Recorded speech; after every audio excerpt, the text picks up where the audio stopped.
sejam muito abençoados em nome de Jesus, com o profundo, com a revelação do que está no profundo, do conhecimento da verdade, da palavra de Deus.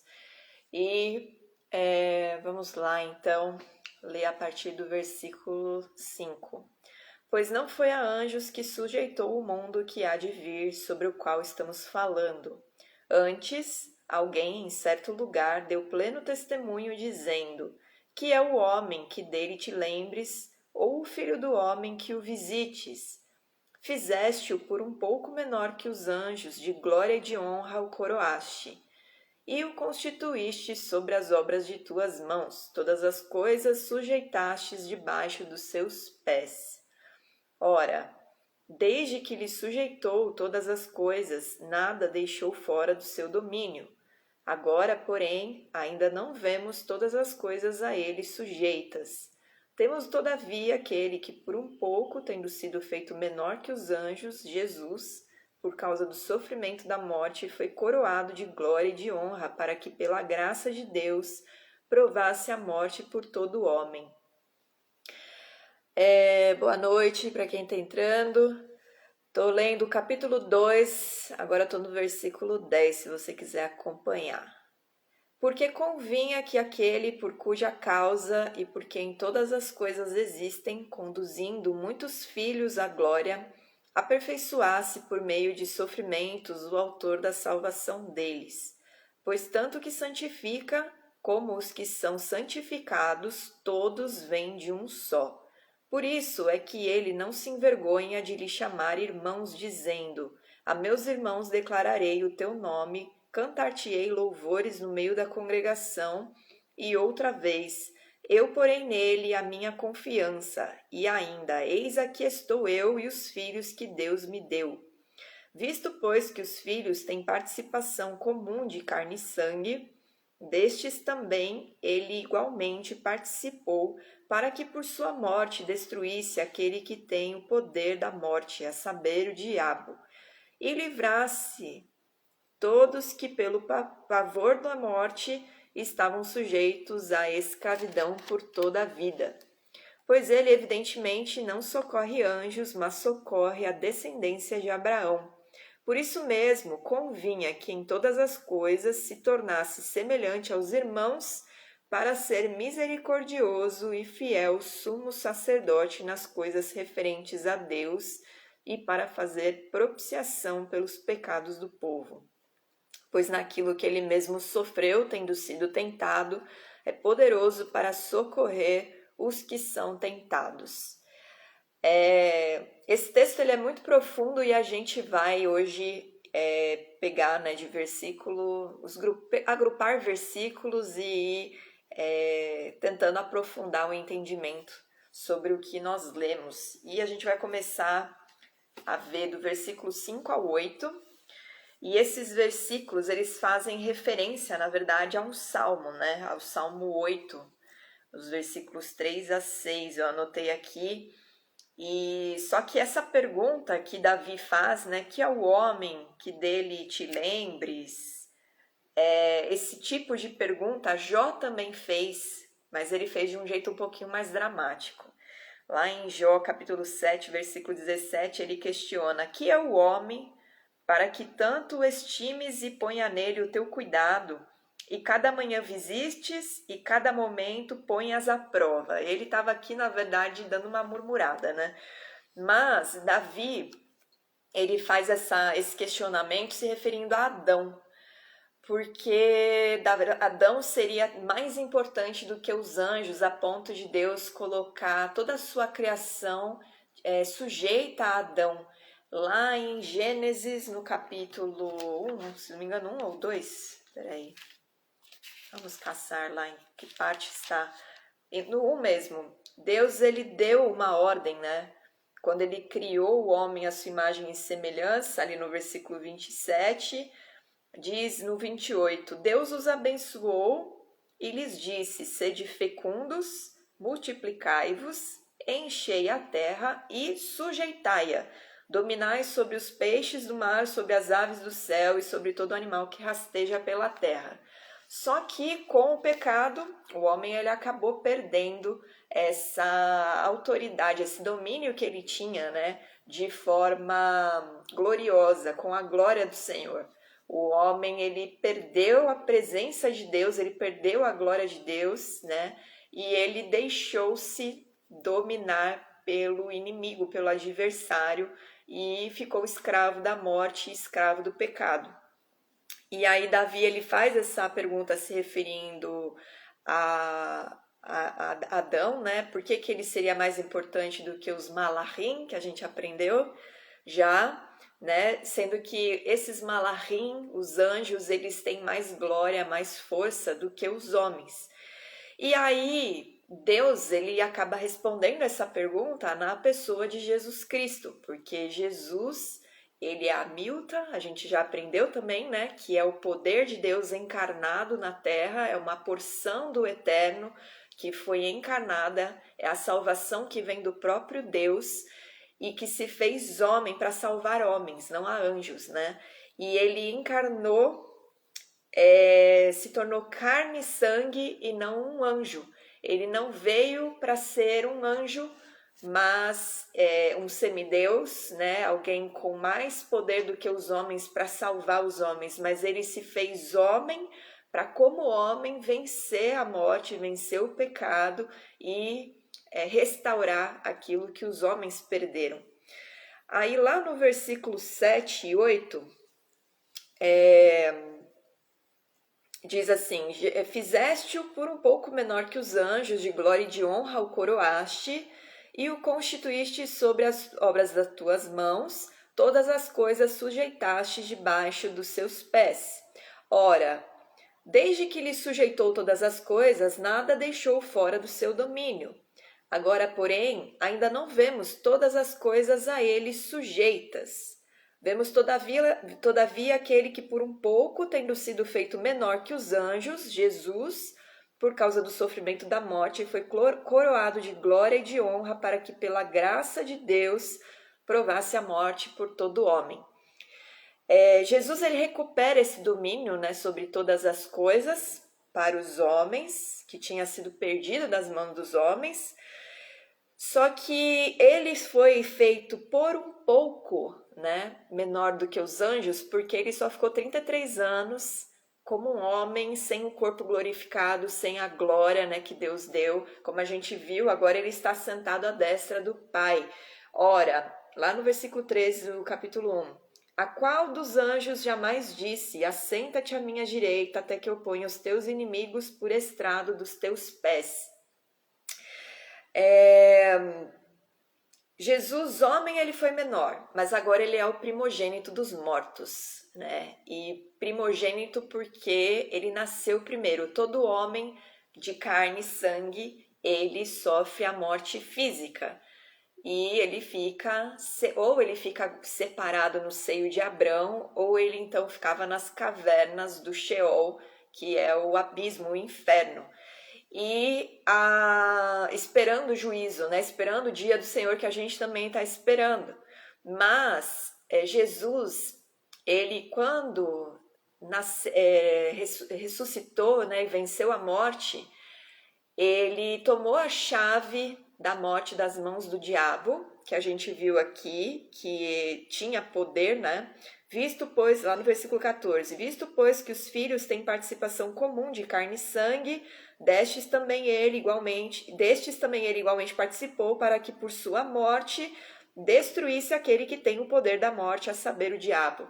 Então, Jesus, ele resgata a chave da morte das mãos do diabo, e ele, com o corpo glorificado, ele se torna o primogênito dos mortos e nos dá essa promessa de que através dele todo aquele que crê vai ressuscitar com um corpo glorificado para viver na eternidade.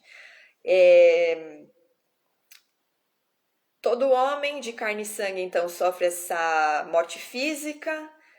Eu já falei isso, né? A sua alma vai ou para o seio de Abraão ou para as cavernas do Sheol. E Jesus sofre a morte física. Ele morreu fisicamente, porém ele venceu a morte, né, quando ele ressuscitou. e tomou a chave da morte e do inferno. Jesus ele ressuscita em um corpo glorificado, inaugurando a vida eterna para toda a humanidade. O poder da sua ressurreição trouxe vida aos que estavam sepultados. Quando a gente vê lá, se não me engano, Marcos descreve que Jesus, quando ressuscitou, muitos vieram, né? Muitos que estavam sepultados vieram para as cidades. Vamos lá ver direitinho esse episódio, só para vocês entenderem o raciocínio.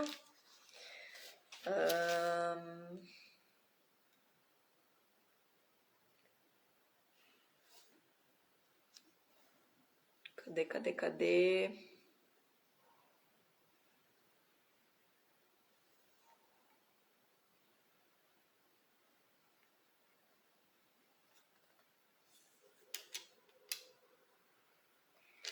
Não é em Marcos.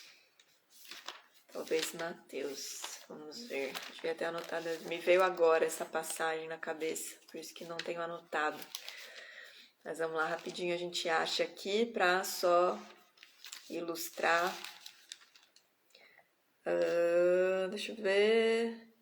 Sim, Mateus, versículo 53 do capítulo 27.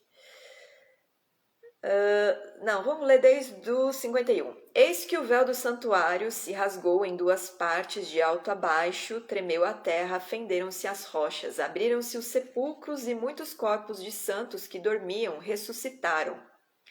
Então foi quando ele morreu, na verdade, né? Quando ele entregou o seu sopro de vida ali, o poder que havia nele, né? Ele foi até o Sheol. Inclusive, acho que, eu não lembro se é Pedro ou Paulo, em uma das cartas diz que ele pregou aos mortos, né? Isso significa que ele anunciou que ele era o Messias, né?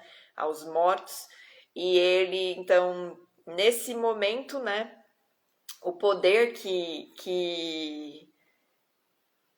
estava ali sobre Jesus fende as rochas e os sepulcros se abrem e muitos corpos de santos que dormiam ressuscitaram. Veja que são os corpos dos santos, não é o corpo de qualquer pessoa que ressuscitará, né? Somente aqueles que estão separados para o Senhor, que foram santificados, né?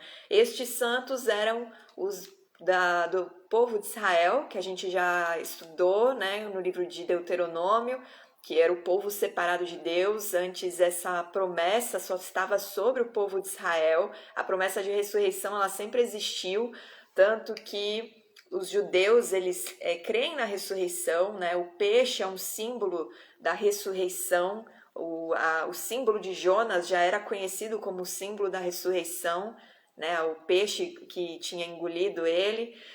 E José, inclusive, pediu para que seus ossos fossem sepultados junto com os dos seus pais. Os judeus eles não cremam os seus corpos, né, depois de mortos, porque eles creem nessa ressurreição, eles preservam a sua matéria, né, para que a gente sabe que tudo se decompõe, né, mas eles preservam porque na verdade eles estão testemunhando que um dia eles ressuscitarão por estarem sepultados. E aqui a gente vê a profecia se cumprindo, né, de que quando o Messias viesse, os santos seriam ressuscitados. Parte disso já se cumpre aqui, mas ainda esses corpos que ressuscitaram, não ressuscitaram com o corpo glorificado, como Jesus recebeu um corpo glorificado depois da sua ressurreição. E isso somente vai acontecer mais para frente, quando ele vier nas nuvens, separar o seu povo aqui na terra, né? Separar o seu povo, separar o joio do trigo e então os mortos ressuscitarão e os mortos serão os primeiros a verem a glória de Deus, né? Primeiro os mortos, os santos, os separados a Jesus, aqueles que creram em Jesus ressuscitarão e depois o povo, né, a igreja de Cristo, ela vai ser separada. Aqueles que creram e confessaram Jesus como Senhor e Salvador e que estiverem em vida, estes serão separados. Os anjos andarão pelos quatro cantos do mundo, da terra, separando para o Senhor aqueles que têm a marca do Cordeiro e têm o Espírito Santo, que são selados pelo Espírito Santo. Então aqui depois vocês podem ler com mais atenção, né, o capítulo 27, essa passagem que tem a ver com o nosso estudo. Então Jesus é o primogênito dos mortos, né? Ele por enquanto é o único que tem o corpo glorificado. Ele ainda é homem, né? Ele não se tornou um Deus lá no céu. Deus é o Senhor, o Eterno, o Altíssimo, e o seu Filho é uma porção dele gerada na terra, encarnada, né? Uma porção de Deus que foi encarnada para que, em carne e sangue, feito pouco menor do que os anjos, vencesse o pecado e restaurasse a aliança de Deus com os homens e a unidade de Deus com a sua criação. Então a gente viu o poder do Senhor, né, da ressurreição de Jesus trouxe vida aos que estavam sepultados, porém nenhum destes recebeu o corpo glorificado, mas eles viveram por mais um tempo com seus corpos corruptíveis. Né? A gente viu esse exemplo e também tem aqueles outros que foram ressuscitados antes, o Lázaro, o filho da viúva. Tem várias passagens na Bíblia que contam, né, de pessoas que ressuscitaram, mas essas pessoas ressuscitaram com esse corpo que nós temos. Quando elas morreram de novo, elas foram descansar e não receberam uma ressurreição com o corpo glorificado, porque essa obra ela é em Jesus. Esta ressurreição, que já era pré-anunciada, né, era associada ao Messias, e o último inimigo, né, que vai ser destruído, ele é a morte. Por isso que nem todas as coisas ainda estão sujeitas a ele, que está escrito aqui.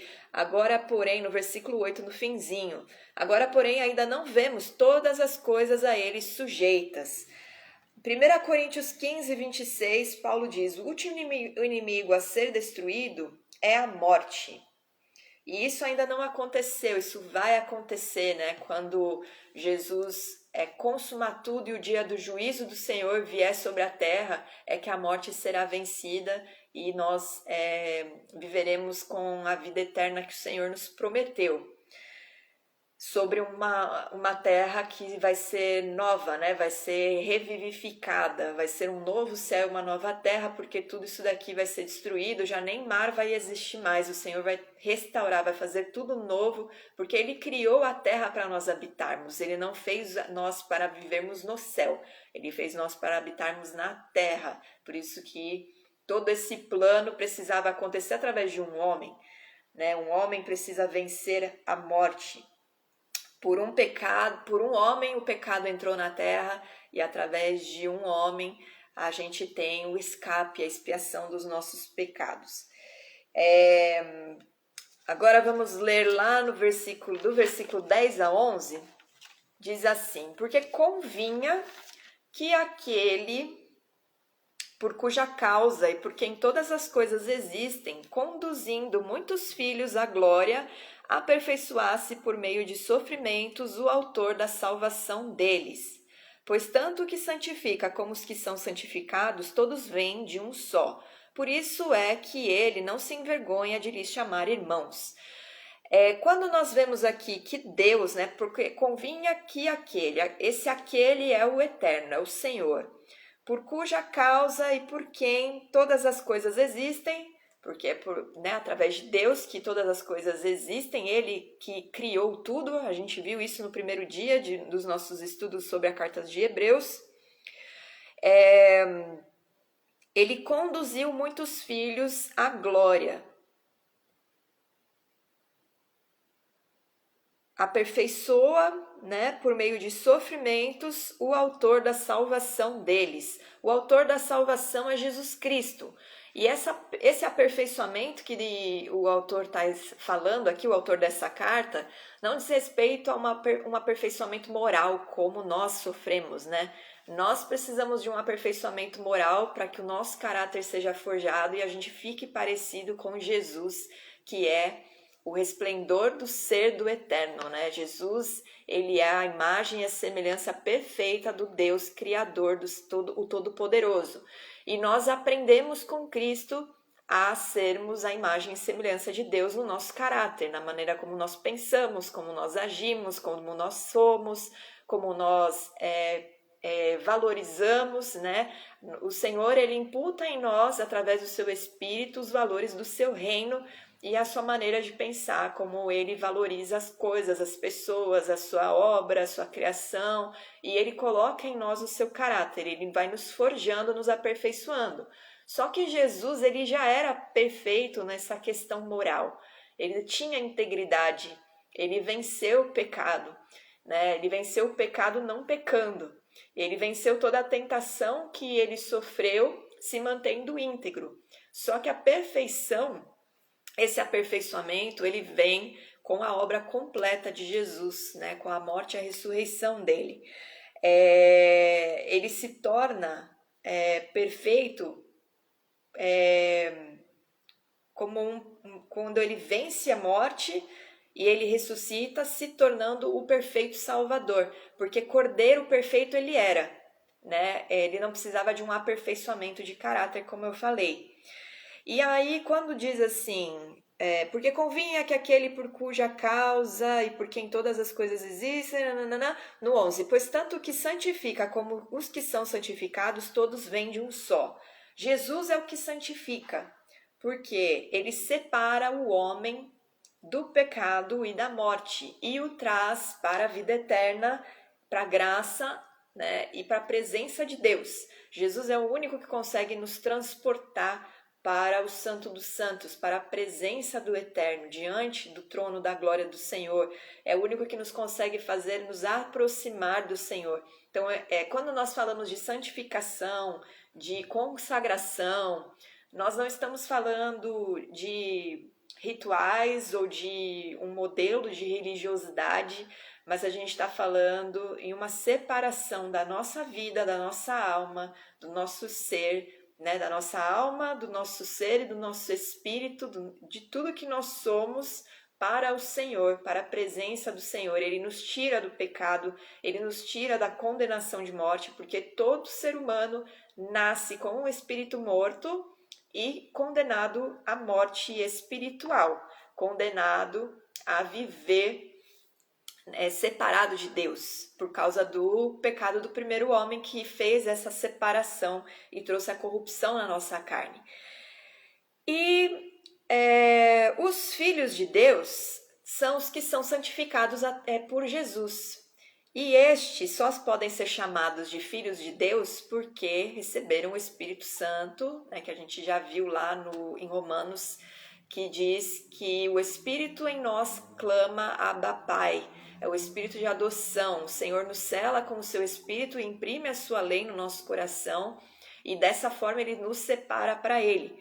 E estes são santificados, são separados através da fé em Jesus Cristo. É a única maneira de você ser separado. E tudo é pela graça de Deus, né? Não exige um esforço nosso. A salvação não tem esforço. A salvação, ela é através da nossa fé em Jesus Cristo, a nossa confissão pública de que Ele é o Senhor e Ele é soberano, e através do batismo no nome de Jesus, que nos traz, né, para uma vida nova, espiritualmente falando, né? E isso se expressa na nossa vida material, porque o nosso caráter vai sendo forjado, nossos comportamentos vão mudando, nossa maneira de enxergar as coisas, de valorizar as coisas, tudo isso vai mudando e vai se amoldando com o padrão do reino dos céus. Deixa eu ver aqui o que eu escrevi.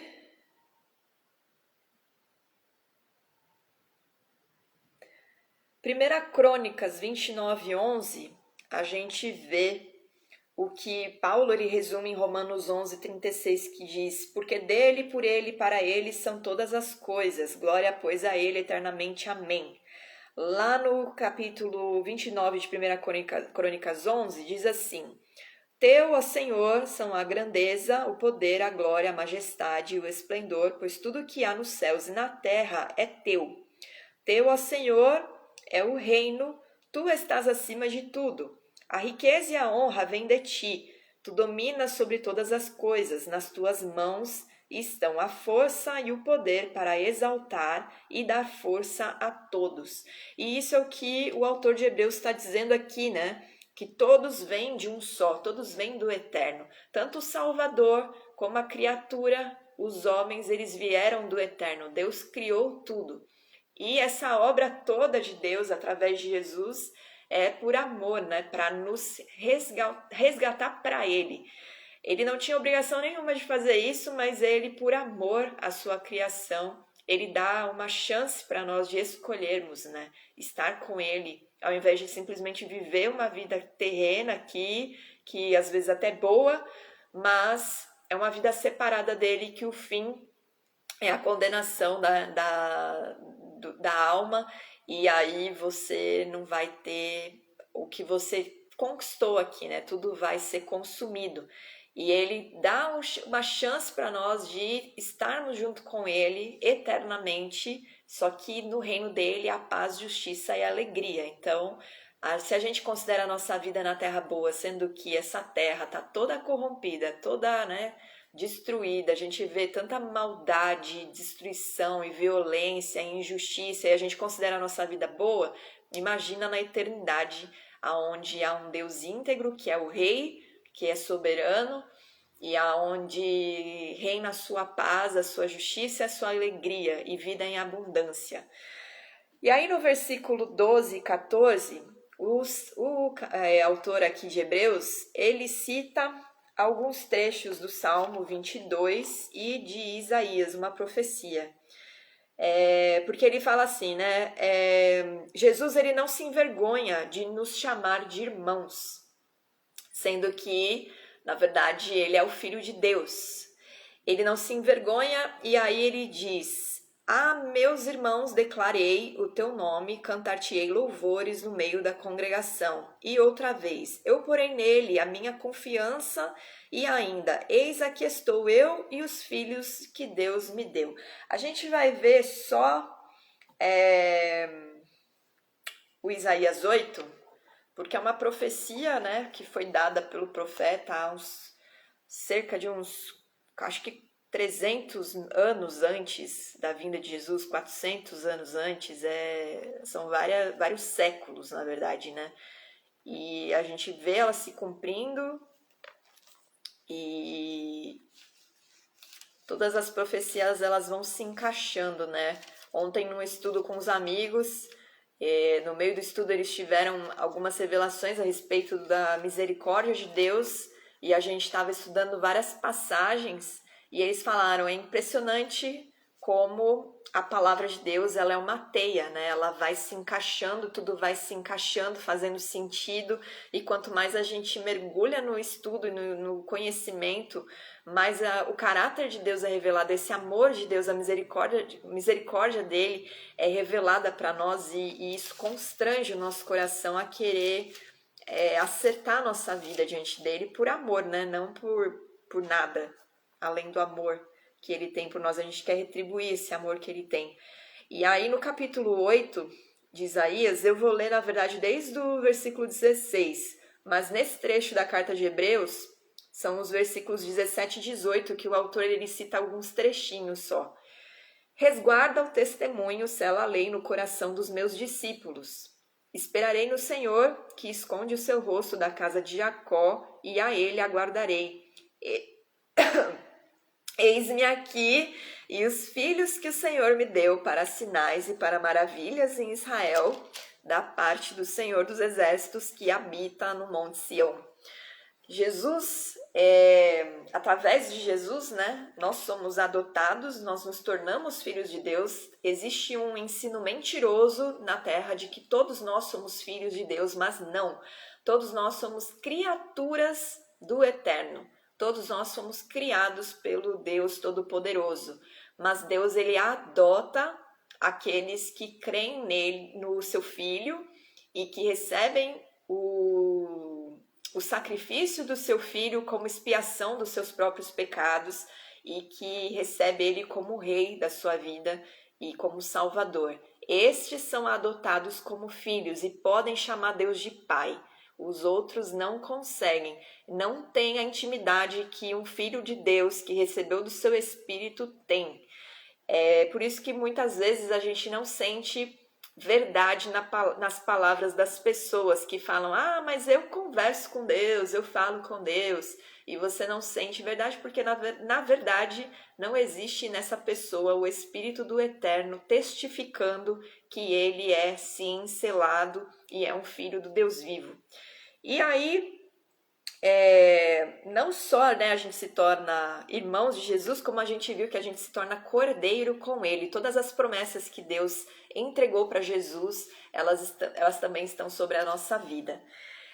No 14, a gente vê o seguinte: visto, pois, que os filhos têm participação comum de carne e sangue, destes também ele igualmente participou, para que por sua morte destruísse aquele que tem o poder da morte, a saber, o diabo, que a gente viu, né, que ele tinha o poder sobre a morte. Jesus tira essa autoridade e guarda os filhos de Deus. Então, embora toda a humanidade ainda nasça debaixo da condenação, né, da morte espiritual, Jesus, ele separa aqueles que creem nele, ele sela com o seu sangue, ele separa, ele limpa todo o pecado, ele cobre, né? É como se, vou fazer uma ilustração para vocês entenderem aqui um pouco o que acontece.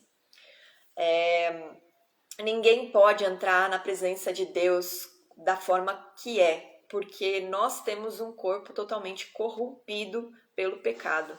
Nós não suportamos a glória do Senhor, por isso que ninguém viu a face de Deus, né?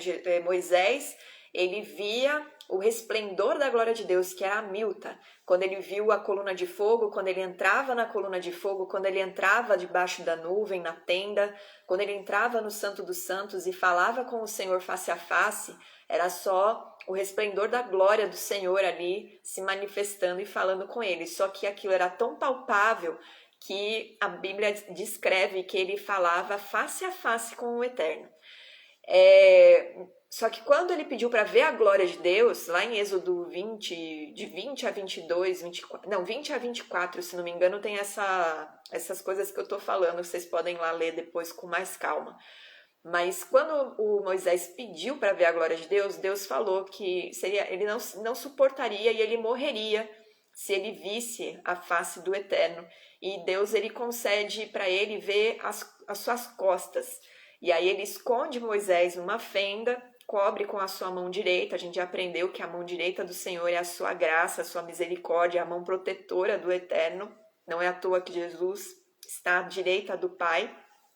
E ele cobre a fenda e ele passa e deixa Moisés ver as suas costas. E a glória do Senhor era tão imensa, aquilo que Moisés viu só de ver as costas foi tão poderoso que quando ele desceu do monte, os homens viam o rosto de Moisés brilhando, a ponto de Moisés ter que cobrir com um véu.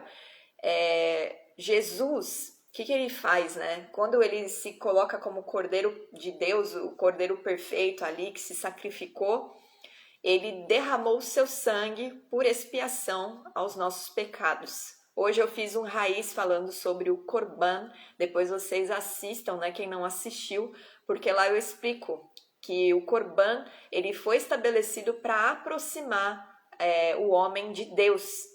E isso só pode ser feito através de a expiação do pecado, né?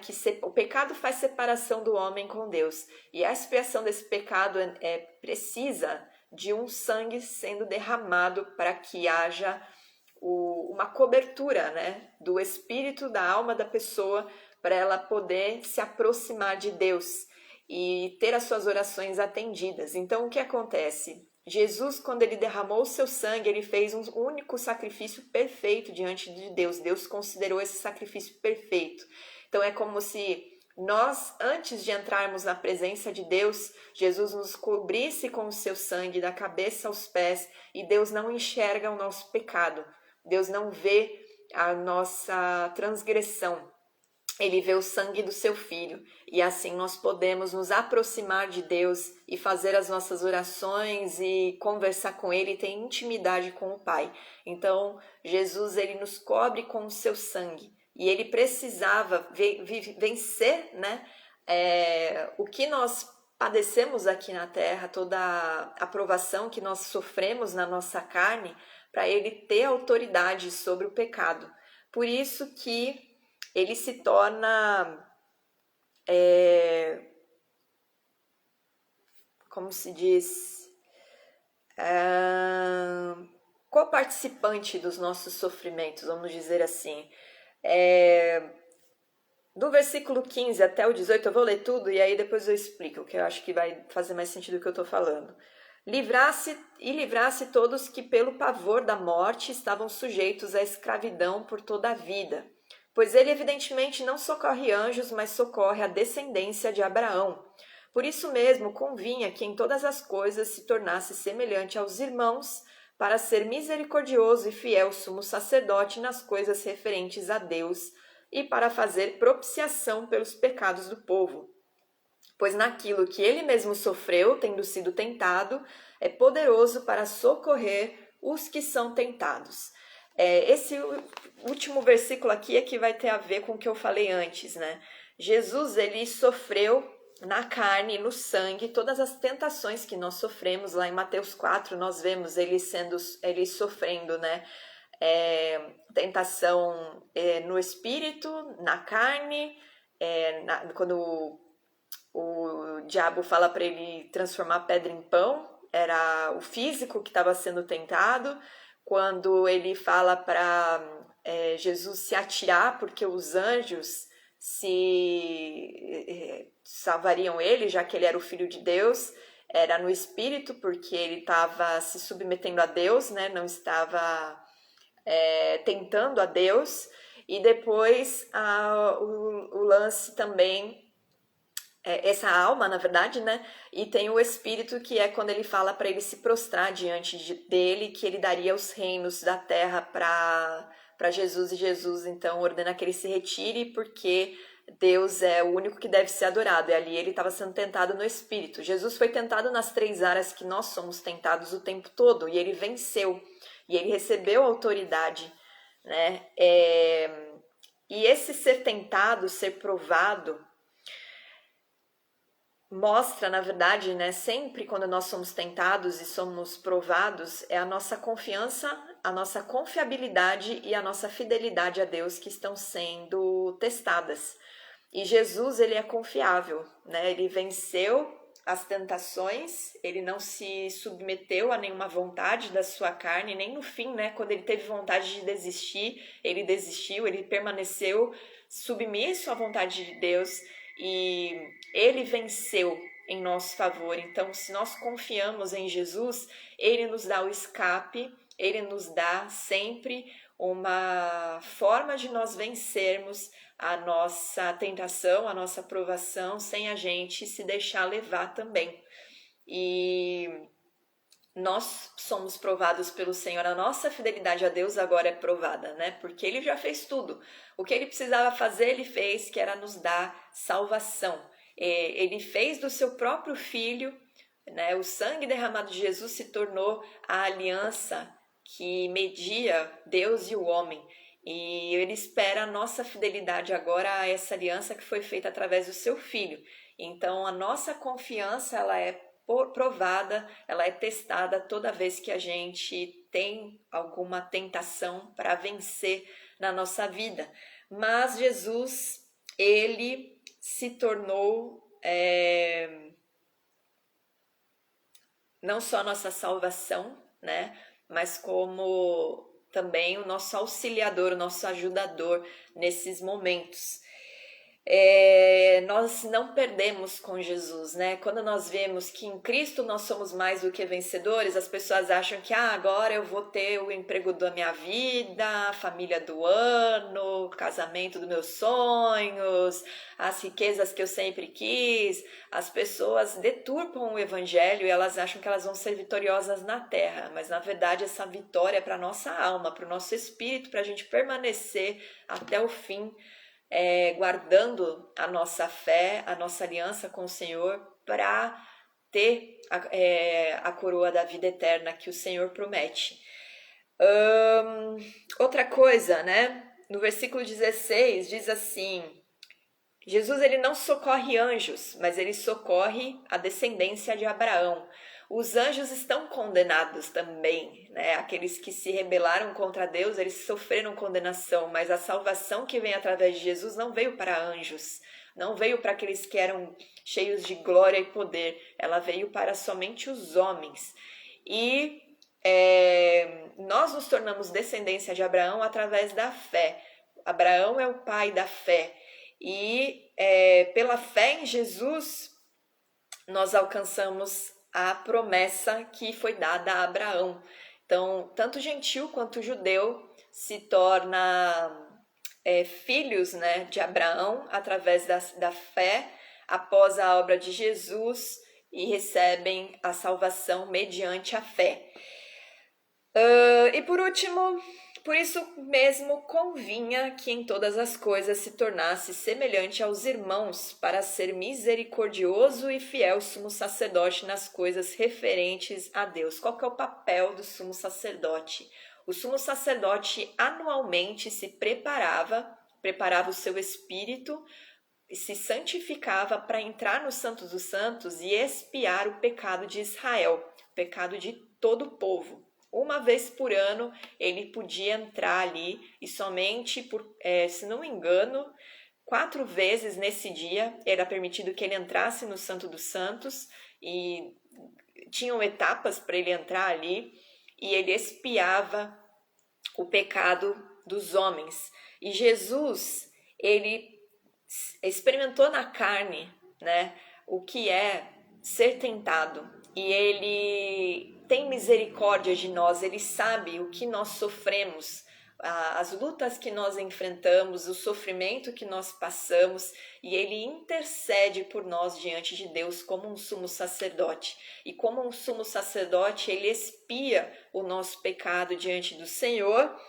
e ele faz a propiciação pelos nossos pecados, porque ele se fez, né, o próprio cordeiro ali para ser sacrificado.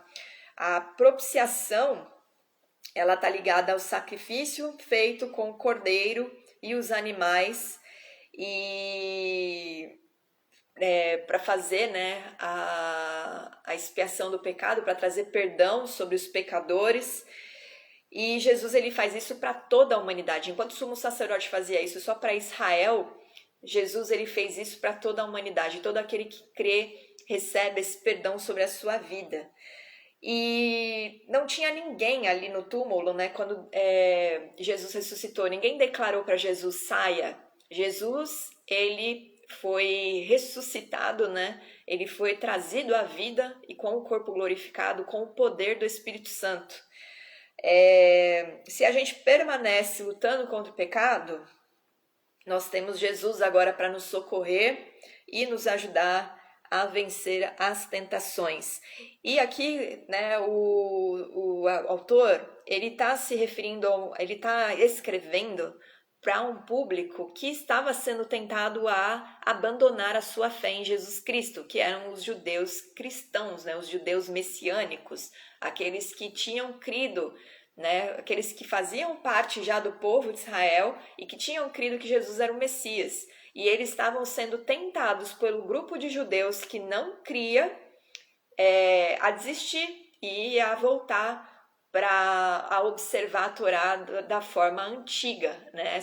Só por obras, crendo que eram as obras que salvariam eles e não a fé em Jesus Cristo. Então, essa tentação aqui que o autor está se referindo para esse público era referente a essa provocação, né, de abandonar a fé em Jesus. E ele fala, o próprio Jesus, aquele que estão tentando fazer vocês abandonarem, é o que dá força para vocês continuarem crendo e vivendo as promessas de Deus na sua vida. Mas a gente pode trazer para a nossa vida, né, que ele também traz vitória para nós, ele também nos ajuda a vencer as nossas fraquezas, as nossas tentações, as nossas provações, porque Ele, com misericórdia, Ele intercede por nós diante do Senhor. É como se nós, quando tropeçássemos e pecamos, né? Porque todos nós podemos, no meio da caminhada, errar, fraquejar, pecar às vezes por ignorância. E Ele está, quando nós nos arrependemos, quando nós reconhecemos o nosso erro e nós pedimos ajuda, Jesus, ele nos cobre com o seu sangue e ele fala para o Pai, Pai, não olha o pecado dele, ele pediu perdão e o Senhor, ele não imputa sobre nós o nosso erro. Certo? Essa, então, é a conclusão do capítulo 2. Alguém tem alguma dúvida? Vocês querem perguntar alguma coisa? Ou tá tudo certo? Porque senão encerramos por aqui. Eu não vou fazer o capítulo 3, senão vai ficar muito longo. E aí, segunda, voltamos a fazer nosso estudo no dia certo, que essa semana eu estava sem condições de fazer qualquer coisa na segunda-feira. Mas estamos aí. Segunda, então, a gente faz o 3. Vocês querem fazer alguma pergunta ou tá tudo ok? Podemos encerrar. Por favor, respondam aqui para eu saber. Manda um ok, qualquer coisa, só para eu saber que vocês estão aí, que vocês não estão escrevendo uma dúvida.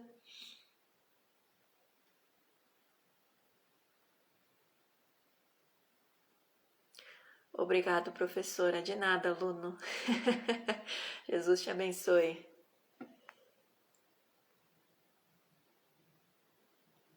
Alguém mais tem alguma dúvida ou não?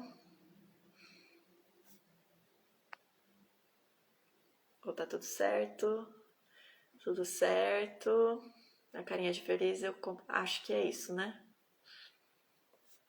Meninas, tudo certo para vocês? Depois assistam desde o princípio, que a maioria entrou depois, né? Aí vocês pegam a explicação desde o início, que tem bastante informação legal. E aí, então, segunda, 8 da noite, nos encontramos para ver capítulo 3, certo? Acho que as meninas não têm dúvida, né? Bom, qualquer coisa vocês chamam lá no direct, tá bom? Uma boa noite, bom final de semana, que o Senhor abençoe muito a vida de vocês e que vocês guardem essa palavra no coração e levem ela com temor e reverência, né? Porque Deus fez muito por nós para a gente negligenciar o relacionamento com Ele, certo? Que o Senhor abençoe vocês e uma boa noite.